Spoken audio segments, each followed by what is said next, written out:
Boa noite, comunidade da Escola de Educação Básica Hélio Vassum. Sejam bem-vindos à segunda parte do episódio especial do Hélio's Podcast para a quarta semana de Literatura Brasileira, com foco nas vozes femininas da literatura brasileira. Então, pessoal, eu queria primeiramente agradecer a presença de vocês, pelo empenho no projeto, vocês, enfim, fizeram o que foi proposto. E convidá-los, então, para compartilhar tudo que vocês pesquisaram, que aprenderam sobre as escritoras que a gente indicou para vocês, tá? E na dinâmica, então, eu vou sortear uma frase, aqui dentro tem frases das obras e o nome da escritora. Então, a primeira que eu sortear é a pessoa que pesquisou sobre ela vai poder começar, tá bom?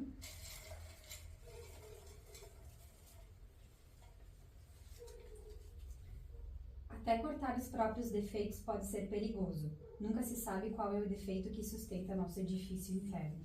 Clarice Lispector. Tá, então eu vou falar sobre a Clarice Lispector, que ela foi uma das maiores vozes da literatura brasileira no século XX, conhecida pela sua escrita introspectiva e profundamente psicológica. Ela nasceu em 1920 na Ucrânia, mas ela ainda se mudou para o Brasil quando ela era bebê, junto dos pais dela. Ela era de origem judaica, e daí eles se mudaram para o Brasil por conta das perseguições contra os judeus na Europa. Ela cresceu no Recife, mas se mudou para o Rio de Janeiro mais tarde. Ela se formou em Direito, mas ela seguiu a carreira como jornalista e escritora.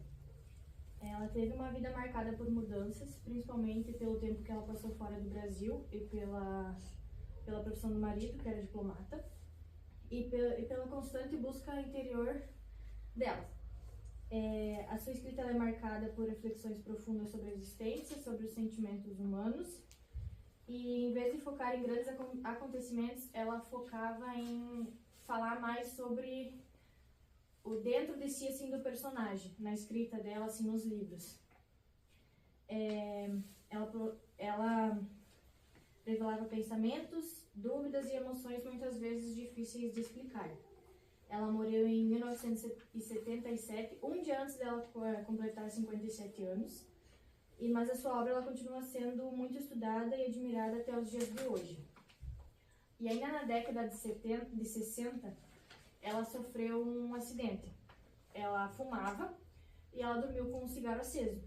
E nisso, ela ficou com a parte direita do rosto dela e da mão dela por muito tempo totalmente debilitada. Mas nem por isso ela parou de escrever. As principais obras dela é o Perto do Coração Selvagem, Água Viva, A Hora da Estrela, que tem aqui na escola e muitas outras também, A Paixão Segundo GH e Laços da Família. A última obra dela foi A Hora da Estrela, que é muito conhecida até os dias atuais, e ela é considerada muito conhecida, e a história acompanha... o livro ele fala sobre a história de Macabea, que é uma jovem nordestina, pobre, que vive no Rio de Janeiro, e a personagem no livro ela é conduzida pelo personagem Rodrigo, que reflete constantemente sobre o ato de escrever sobre a própria vida e a de Macabea. O livro é impactante justamente pela simplicidade da protagonista e pela forma como Clarice revela a profundidade de uma vida aparentemente sem importância. Eu peguei algumas frases, inclusive aquela que você falou, mas eu tenho outras 4 que são: eu sou mais forte que eu, ainda bem que existe outro dia, outros sonhos, outros risos, outras pessoas e outras coisas. Renda-se como eu me rendi, mergulhe no que você não conhece como eu mergulhei. E não se preocupe em entender, viver ultrapassa qualquer entendimento. É isso. Algum de vocês já leu alguma obra da Clarice? Não. O ano passado eu tinha indicado, acho que para algumas, né? Chegou a terminar, Ana? E como é que foi? Eu gostei. Gostou? Era da Hora da Estrela, né? É bem interessante essa leitura aqui. Ela é bem rapidinha, é questão de no máximo uma semana vocês conseguem. Eu acho que é o livro mais fácil de entender da Clarice. Ela é uma escritora bem... E é muito interessante assistir também as entrevistas que ela fazia, porque dá pra ver no olhar dela que é um olhar mais profundo, de uma pessoa que ela tá em constante busca de entendimento entre ela, dela mesma, né? Dá pra ver que, assim, os olhos dela mais puxadinhos, as olheiras, assim, embaixo, mas é muito interessante assistir, assim, as entrevistas que eram feitas com ela. Ela era uma mulher bem à frente. E pena que ela morreu cedo também, né? Pois é, porque eu acredito que agora os livros dela façam mais sucesso, né? Sim, os que livros na dela época hoje são, nos últimos anos, na verdade, eles começaram a ficar bem conhecidos lá fora. Então tem traduções novas para o inglês, o francês, o espanhol. Ela virou meio que hypada lá fora, assim, então... e ela começou escrevendo adolescente, na década de 40, se eu não me engano, bem cedo. Ela fez uma amizade muito forte com a Carolina Maria de Jesus, que tem o livro dela, o principal livro, que é Quarto de Despejo. A Carolina, o aluno que ia pesquisar ele acabou não vindo, mas a Carolina, não sei se vocês já ouviram falar dela. Já ouviram falar? Ela era uma catadora de lixo e morava numa favela, num barraco com os filhos, a mãe solteira, e ela escrevia um diário. Então, do jeito dela, semi-analfabeta, ela escrevia esse diário. E esse livro, Quarto de Despejo, ele é exatamente o recorte das folhas do diário dela, contando da rotina na favela, de uma mulher mãe solo, das dificuldades. E a Carolina também ficou muito famosa com esse livro. Ela conseguiu publicar, ficou muito famosa, e uma das maiores fãs dela era a Clarice Lispector. Aí, se vocês um dia assistirem as entrevistas da Carolina, ela fala também que ela tinha uma admiração muito, muito grande, porque na época, elas viveram mais ou menos na mesma época, a Clarice já era muito conhecida. Então ela nunca achou que ela pudesse fazer sucesso ou se comparar à Clarice. Só que a Clarice sempre comparecia quando tinha um lançamento, algum evento da Carolina, a Clarice comparecia, porque ela acreditava muito no trabalho dela, sabe? Elas fizeram uma amizade muito bonita. Que nem dentro dos livros, né? Que ela buscava entender mais sobre os personagens. Eu acredito que ela buscava entender mais sobre a vida, porque numa entrevista mesmo dela, ela disse que ela sentia raiva dela mesma. E que ela conseguia... tinha uma diferença muito grande no diálogo entre os adultos com as crianças. Sim. A Clarice, por exemplo, ela se mudou para o Rio de Janeiro para casar, né? Porque eles achavam que na comunidade judaica do Recife não havia um pretendente que pudesse, né, satisfazer, enfim, aos anseios ali da família dela. Ela perdeu a mãe muito cedo, né? Então era ela, a irmã e o pai, se eu não me engano. Ela foi para o Rio de Janeiro para poder casar bem e ela acabou não tendo filhos. Então, nos livros dela, ela é muito introspectiva nos livros. Tem um livro que eu até comentei com os alunos da manhã que nós temos aqui na biblioteca, que é A Paixão Segundo GH, que o livro todo envolve a morte de uma barata. A partir do momento que a mulher pisa na barata e ela fica observando a barata, o livro gira em torno... Se você piscou, você não entende mais se é a barata que está falando, se é a mulher, né? Pra tudo isso, no final, ela comer a barata. Então, assim... são leituras bem complicadas, sabe? Eu acho ainda A Hora da Estrela mais fácil para quem quer se aventurar na escrita da Clarice, assim, é bem interessante. E tem o filme também, da Hora da Estrela, para quem tiver interesse. É sorteado.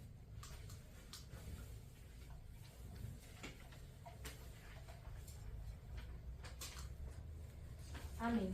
Essa ninguém pode escravizar. Maria Firmina dos Reis. Sou eu. Então, eu vou falar sobre Maria Firmina dos Reis. Ela foi uma escritora, poetista e educadora maranhense, reconhecida hoje como a primeira romantista negra do Brasil. Maria Firmina fundou a primeira escola mista e gratuita para meninos e meninas no Maranhão, enfrentando o preconceito da elite local. Ela passou quase um século esquecida pela história oficial, sendo redescoberta e celebrada apenas recentemente como um pilar fundamental da literatura brasileira e do feminismo negro. Ela foi a voz que rompeu o silêncio do Império, usando a escrita como arma contra a escravidão e o machismo. As obras de Maria Firmina dos Reis são marcos de resistência em uma época que a literatura era dominada apenas por homens. Ela utilizou da palavra dela para humanizar corpos negros e questionar a moralidade da escravidão.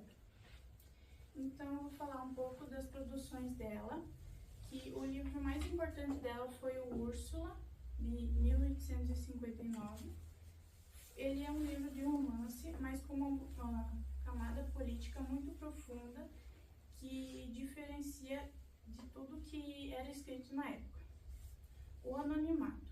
O livro foi assinado apenas como por uma maranhense, que isso mostra o quanto era difícil para qualquer mulher poder escrever um livro e fazer qualquer coisa naquela época.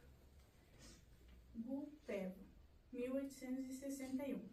Nessa época, Firmina explora o indianismo, que era um tema muito popular no Brasil. A trama conta a história de um amor trágico entre um francês e uma indígena.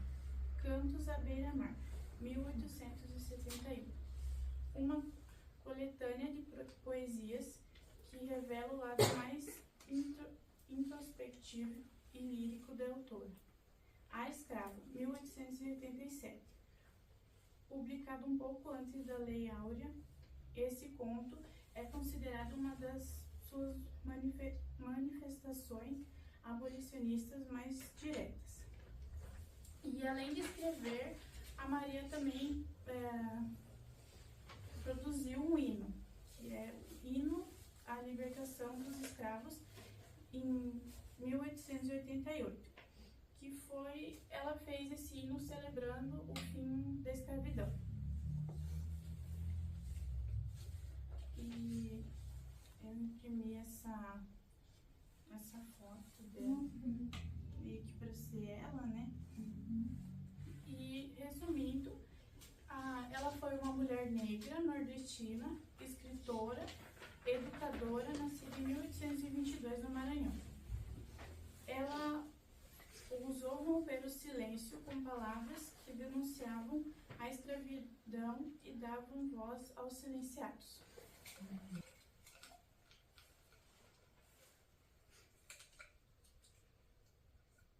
Quero ser linda em profundidade e não como distração, porque não leio os outros para me distrair, mas para compreender, para me comunicar. Não quero ser distraída. Hilda Ilst. É nossa. Então eu e o Guilherme, a gente recebeu a Hilda Ilst para fazer uma pesquisa. E a Hilda Ilst foi uma escritora brasileira muito importante no século XX, que ficou conhecida por escrever poesias, crônica, teatro e ficção. Ela nasceu em Jaú, no interior de São Paulo, no dia 21 de abril de 1930. E faleceu em Campinas no dia 4 de fevereiro de 2004.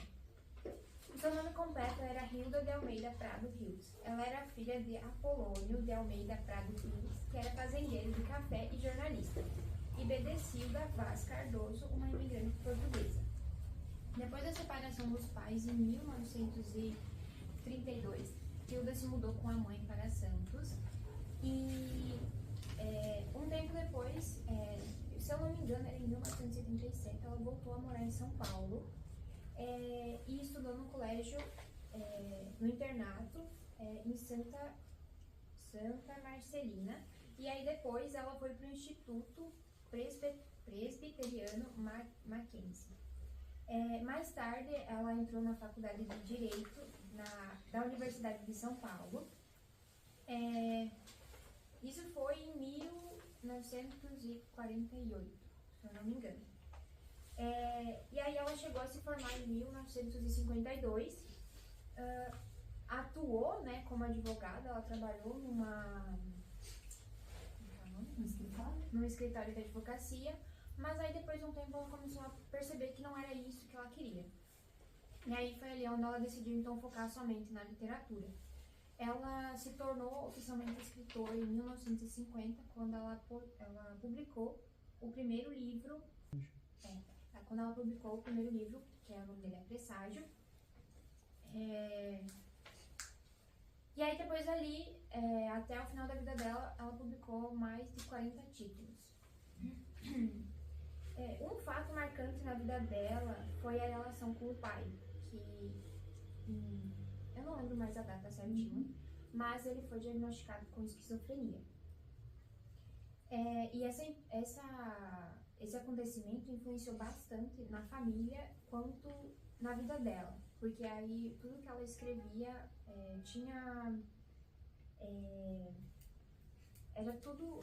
eram temas ligados à solidão, à loucura, à morte, ao sofrimento e à busca por sentido, por causa ali dessa questão da doença da esquizofrenia do pai. Outro momento que também foi muito importante para ela foi quando ela se mudou para Campinas e construiu a Casa do Sol, que essa casa começou a ser construída em 1963, mas ela foi morar e viver lá a partir de 1965. Não era apenas uma residência qualquer, foi quando ela decidiu que aquele espaço lá, aquela casa, seria um espaço de criação dela, onde ela viveu o resto da vida dela lá, e foi lá que ela, meio que ela tinha um lugar todo lá, permitia totalmente a ela. Onde ela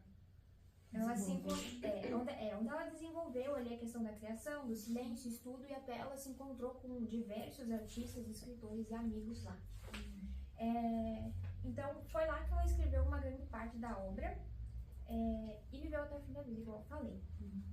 Então, hoje a Casa do Sol, ela é uma sede do Instituto de Hilda Hiltz e preserva objetos, documentos, fotografias, livros e lembranças da escritora. Por isso, esse espaço também representa um legado dela. E mantém vivo a memória da autora e ajuda novas pessoas a conhecerem a sua história. Entre as obras mais importantes de Hilda, tem Presságio, Balada de Alzira, Balada do Festival, Ode Fragmentária, O Visitante, O Novo Sistema, Fluxo Floema, Jubilo, Memória Noviciado da Paixão, da Morte, Odes Mínimas, A Obscena Senhora D, O Caderno Rosa de Eloy Lane, Cartas de um Sedutor, Bufônicas e do Amor.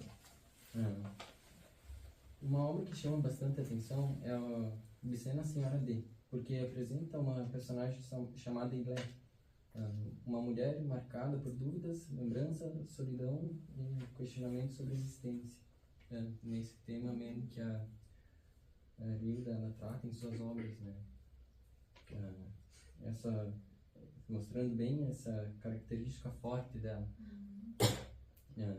Em seus textos ela abordava assuntos profundos de forma muito própria, muitas vezes misturando poesia, teatro e ficção. Essa mistura deixava suas escritas mais originais, mas também fazia com que nem todos entendessem sua obra logo no início.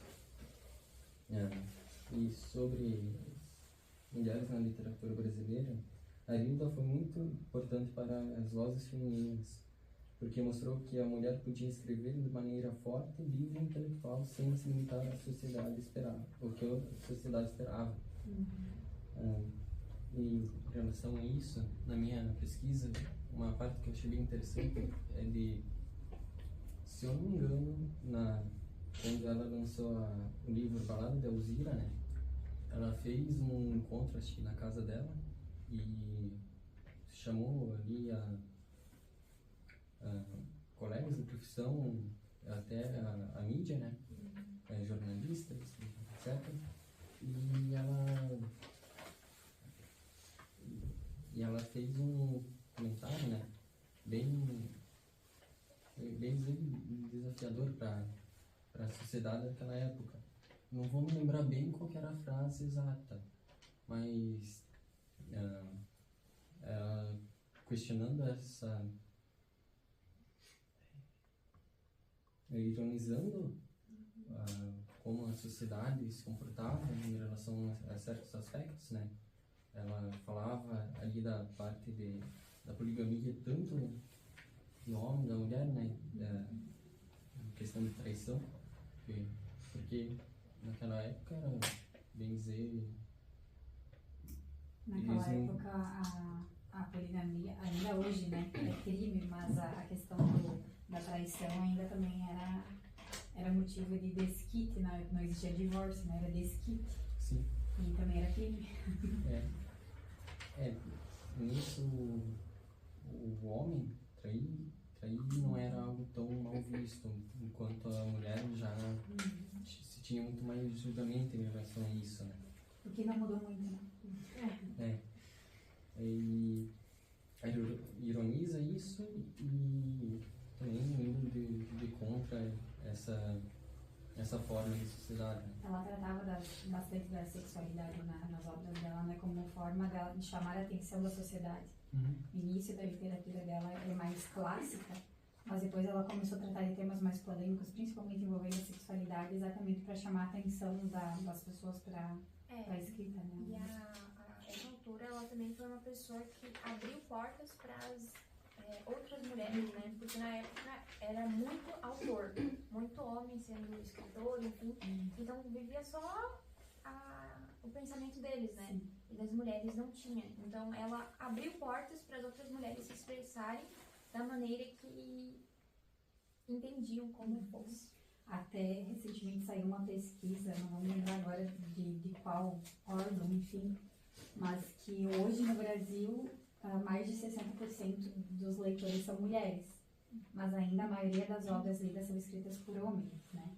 Então a gente ainda percebe que mesmo nós, sendo a maior parte da massa leitora, a gente ainda tende a procurar obras escritas por homens e não por mulheres, né? Claro que o mercado hoje já está mais aberto, né? Mas a gente vê que ainda tem uma tendência a ser, né, mudada por nós. E também chama a atenção do porquê que os homens leem pouco, né?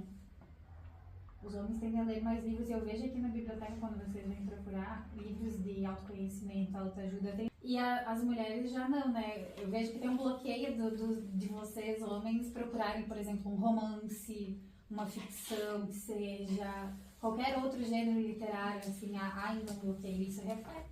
As mulheres são mais abertas a todo tipo de literatura, tanto na escrita, no escrever, a gente não vê tantos homens escrevendo romance, por exemplo. Acho que uma exceção é o Nicholas Sparks, que nós temos aqui, mas tipo, se a gente pensar, por exemplo, o Stephen King, ó, quantas obras de terror, suspense, a gente não vê tantos homens escrevendo e nem lendo romances, né? Também tem assim. Uma frase importante que eu trouxe, que é muito marcante dela, assim, é: quero escrever e só pude escrever tudo isso porque não falei. Fiquei em casa escrevendo. Essa fala mostra o quanto ela gosta de escrever e o quanto a Casa do Sol é importante para ela. Porque assim, nessa Casa do Sol era onde ela produziu, ela produziu todos os livros e ali ficou todas as características dela. Tanto que eu não sei se hoje é aberto, que daí hoje é Instituto Rio da Rio, né? Não é mais Casa do Sol, porque foi o nome que ela colocou na época. Tanto que eu não sei se é aberto para visitação de pessoas assim, que eu procurei, pesquisei, então até então foi só pesquisadores, né, que queriam gostaria de saber, coisas assim. Quer sortear o próximo?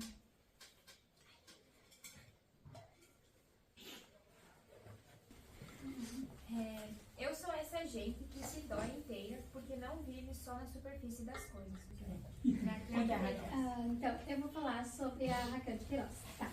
Então, ela foi uma figura muito emblemática da literatura brasileira, consagrada a primeira mulher a ingressar na Academia Brasileira de Letras, e ela nasceu em Fortaleza, Ceará, e ela se destacou como a primeira, na segunda, ela se destacou como expoente na segunda geração do modernismo.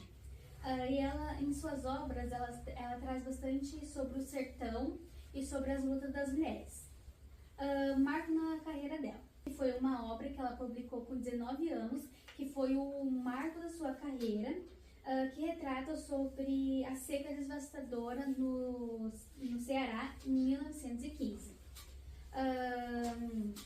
Além de, ela também ocupava a quinta cadeira na Academia de Letras Brasileiras, em 1977, e ela não atuou apenas como escrevendo romances, mas também como jornalista, tradutora, dramaturga, cronista, e publicou mais de 2.000 crônicas ao longo de sua vida. Então agora eu vou falar sobre as principais obras dela. João Miguel, de 1932, que fala sobre o mergulho nas contradições morais humanas. As Três Marias, que ela publicou em 1939, focado na busca da independência feminina. E também tem o Dora Dolarinda, de 1977, que é sobre um romance sobre amadurecimento. E tem Memorial de Maria Souza, que ela publicou em 1992, que é sobre um dos maiores sucessos tardios de adaptação para televisão. É isso. Trajetória política e as suas contradições. A vida da Raquel foi marcada por uma mudança ideológica significativa. Na juventude, ela foi militante no Partido Comunista e ela chegou a ser presa durante o governo de Getúlio Vargas. Contudo, anos mais tarde, ela adotou uma postura mais conservadora, sendo uma das apoiadoras civil do golpe militar em 1964. Umas falas marcantes dela. Então, a vida é uma tarefa que não pode ser dividida com ninguém. A gente apenas nasce e morre só. Falam que o tempo apaga tudo. O tempo não apaga nada, o tempo amadurece. A seca não é só a morte da terra, é a morte de tudo que nela vive. Na minha infância, todas as velhas só viviam na igreja. Velhas sem religiões que inaugurou minha geração. Então, é isso. Nós temos o 15 ali, acredito que nenhum de vocês tem um livro também, mas fica a dica para a próxima ficha literária. É um livro bem curtinho e bem tranquilo de ler, que, como você falou, fala sobre a seca de 1915, sobre os retirantes, né? Eles acabam... Foi talvez a maior seca que nós tivemos no país. Muitas pessoas morreram de fome, dizimou bastante a terra, né, no interior do Ceará. E o livro ele retrata bastante disso, assim, da questão das imigrações internas para o Sudeste e das dificuldades. É bem interessante. Se algum de vocês quiser utilizar para a próxima ficha, fica a dica. Sorteia ela.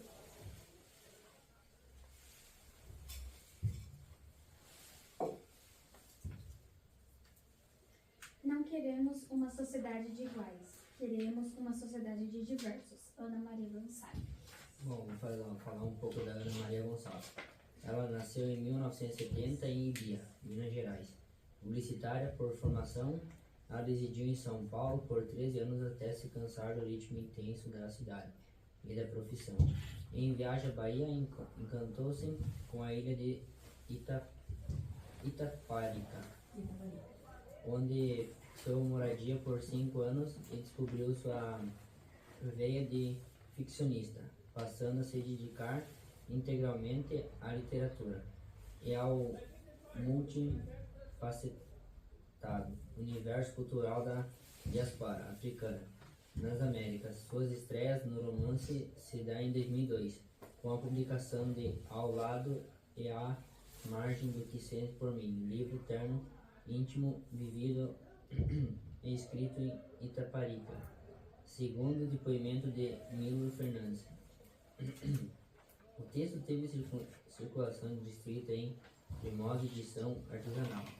Em 2006, a autora torna-se conhecida em todo o país com o lançamento de um livro Um Defeito de Cor, narrativa monumental, de 952 páginas. O romance encena em primeira pessoa a trajetória de nascida no Benin, atual Dahomey, desde o instante em que é escravizada aos 8 anos, ao seu retorno à África décadas mais tarde, como mulher livre, porém sem um filho, vendido pelo próprio pai a fim de saldar uma dívida de jogo. Após residir alguns anos em New Orleans, nos Estados Unidos, Ana Maria Gonçalves retornou ao Brasil em 2014, fixando-se novamente em Salvador. Mesmo fora do país, esteve sempre presente e atuante nos debates públicos envolvendo a questão ética no Brasil. Por ocasião da denúncia de racismo no livro As Caçadas de Pedrinho, de Monteiro Lobato, produziu diversos artigos sobre o tema e manteve acesa polêmica que envolveu diversos intelectuais, entre eles o cartunista Giraldo. Mais tarde, quando das reações a um comercial da televisão em que a representação de Machado de Assis era feita por um ator branco novamente, a escritora veio ao público e se uniu aos protestos que redundaram num pedido de desculpas da CIF e na produção de outra peça, agora com um autor negro, dotado de aguçada visão crítica quanto às relações sociais, vigentes e solidárias com os estratos subalternizados da população. Ana Maria Gonçalves vem participando de inúmeros debates no Brasil e no exterior. Além disso, faz internet e das redes sociais um importante meio para trazer ao público seus questionamentos em textos marcados por poderosa argumentação. Seu projeto literário não abdica, pois de a todo instante provocar a reflexão do leitor, quando as condições históricas que levam à permanência da desigualdade, do racismo e demais formas de discriminações, entre outros projetos. Finaliza no momento romance voltado para o público juvenil, mas com a mesma perspectiva crítica de nossas mázelas sociais que vem se tornando a marca registrada de seu escrito. Você já tinha ouvido falar dela? Aí esse livrinho aqui. Eu tava olhando quando eu cheguei. Eu acho que foi o melhor livro que eu já li. Imagina o livro. Ele é muito bom. Quando vocês tiverem a oportunidade, ele assusta um pouquinho assim olhando, mas ele é um livro muito bom. Eu acho que se ele não foi o melhor que eu li até hoje, tá ali no top 3 bem tranquilo. E é que nem você falou, ela tem uma forma de escrever que esse livro, se eu não me engano, quem apresentou ele das turmas da manhã até citou que ela fez 4 ou 5 anos de pesquisa para poder escrever esse livro. Porque ele retrata uma época no Brasil, o livro em si é um romance da história da Carrinde, que é uma criança que ela é sequestrada na África para trazer para escravidão no Brasil. Então eles sequestram ela lá em Dahomey, que hoje é o Benin, e trazem ela, então assim, desde da infância dela lá até os 8 anos lá na África, até ela ser sequestrada, escravizada, vai contando toda a vida dela e ao mesmo tempo vai contando a história do Brasil. E ela pega muito forte na questão assim, racial e das desigualdades, mas também na parte histórica. Então assim, você vê o surgimento da cidade de Salvador através desse livro, depois ela se muda para o Rio de Janeiro também. Então assim, toda a parte desde do Brasil colônia, Brasil império, vai passando pela vida da Carrinde, né? E depois, se eu não me engano, dos 8 aos 80 anos de vida que trata esse livro, ela volta para a África. Então, esse regresso dela, assim, é bem interessante, é um livro muito bom. E assim como a Ana Maria Gonçalves, que, se eu não me engano, ela foi a última, agora aceita, também a última escritora aceita na Academia Brasileira de Letras. Ela ocupa hoje um assento lá. E ela também compartilha, acho que, de uma escrita nova no Brasil, assim como a Socorro Racioli e a Djamila Ribeiro, que também acho que quem ia pesquisar da Djamila não veio. A Djamila, vocês já ouviram falar dela? Ninguém ouviu falar? Ah, você vai, que bom. A Djamila, ela também, ela vai nessa onda da Ana Maria Gonçalves, assim, de tratar temas que são bem pertinentes. Tem também a Eliana Cruz, do livro Solitária, que também vai para essa parte. E a Socorro Racioli, que é uma escritora atual também. Ela tem uma escrita muito parecida com alguns escritores colombianos, como o Gabriel Garcia Marques, vocês já ouviram falar, do realismo fantástico. Ele tem alguns livros que ele coloca algumas situações, tipo, como se fossem não mitológicas, mas do nosso folclore, enfim, que se misturam eles chamam do realismo mágico, que são coisas que para nós parecem reais no nosso dia a dia, mas que para os leitores estrangeiros eles não entendem muitas das situações em que a gente, né? E ela é uma escritora que tem essa maneira de escrita bem parecida e é muito legal os livros dela. Nós ainda não temos na biblioteca aqui da escola, né? Mas espero que tenhamos em breve, mas é bem interessante. Professor Thiago.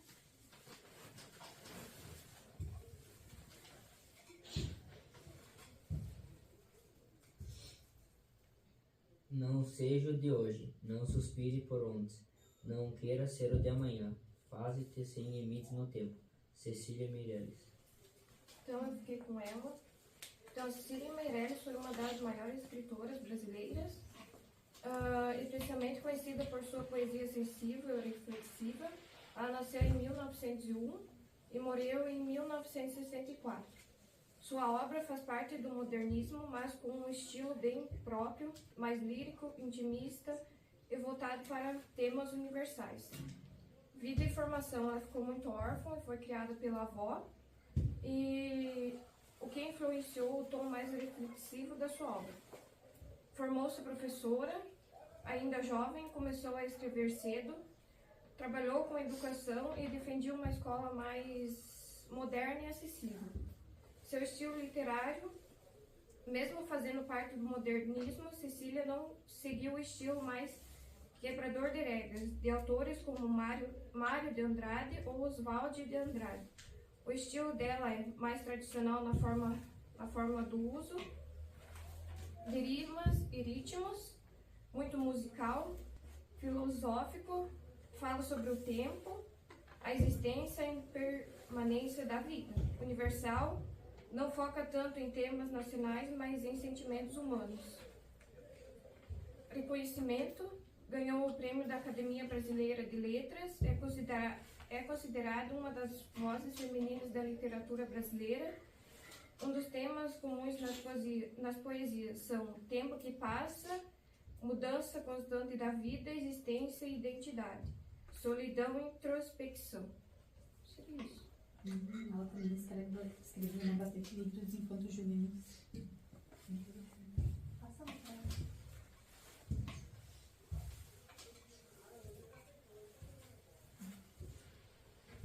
Tem duas ainda?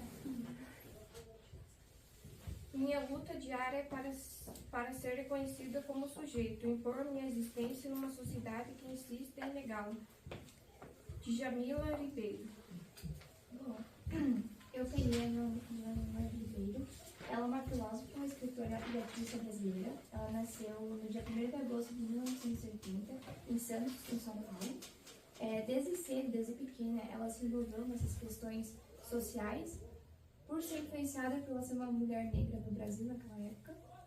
E através disso, futuramente, ela conseguiu um mestrado em filosofia política pela Unifesp. Os principais ideias dela é sobre o feminismo negro, que ela discute que o gênero e a raça, eles estão conectados. Lugar de fala, que é a ideia mais famosa dela, que ela defende a posição social de cada pessoa e diante disso, a influência da visão do mundo que essas pessoas têm na sociedade.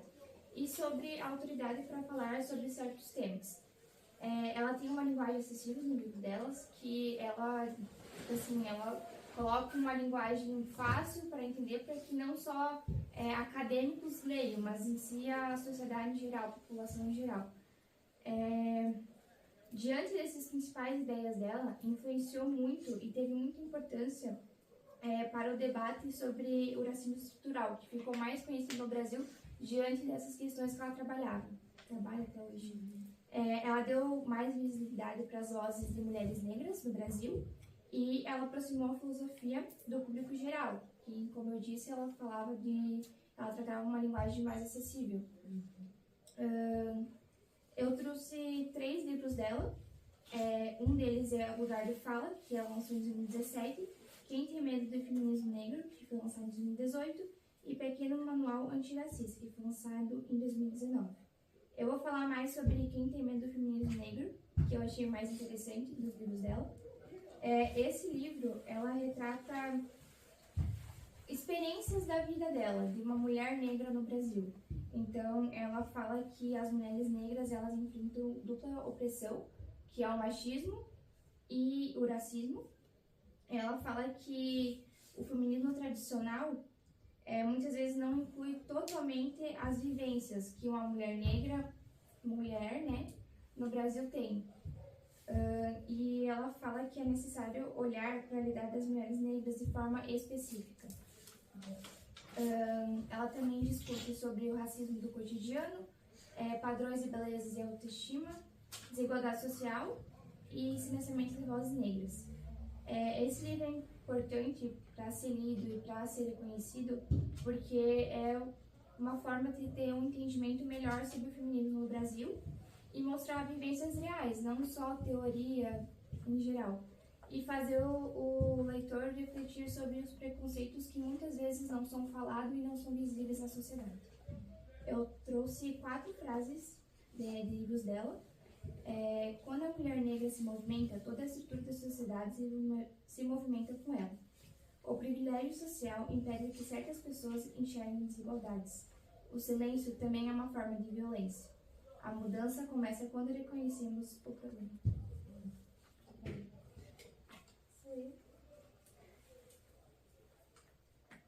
Meu sonho de consumo era ser sócia da biblioteca. Urda Kluger. Posso? Bom, a Urda Alice Kluger, ela é até hoje, ela é uma escritora, historiadora, cronista e pesquisadora brasileira. Ela nasceu em Blumenau em 16 de fevereiro de 1952. Ela cresceu em meio a tradições culturais e históricas germânicas, convivendo com histórias familiares e costumes que futuramente apareceriam e influenciariam em algumas coisas dos seus livros, das suas obras e pesquisas também.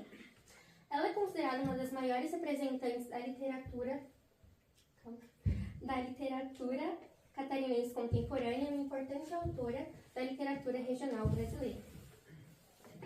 Além de escritora, ela também atuou como professora de história e pesquisadora. Ela estudou em escolas tradicionais de Blumenau e posteriormente cursou História na Universidade Regional de Blumenau. Ela também começou o curso de Economia, mas ela logo desistiu e decidiu seguir na área de História, que influenciou profundamente na sua carreira, porque permitiu que ela pesquisasse e se aprofundasse em assuntos como imigração, arqueologia, cultura regional e formação histórica catarinense. Ela também conta em entrevistas que desde pequena, como diz na frase, ela sempre amou a leitura, sempre teve muito interesse. Ela adorava bibliotecas e até hoje adora. Ela passava horas lendo livros e imaginava histórias, tanto que desde criança ela escrevia textos escondida. Mas só por diversão, porque ela nem imaginava que futuramente ela se tornaria uma escritora nacionalmente reconhecida. O primeiro marco da sua carreira foi a publicação do romance histórico Vale Verde, em 1979, que retrata os primeiros colonizadores do Vale do Itajaí, e que se tornou um clássico da literatura catarinense.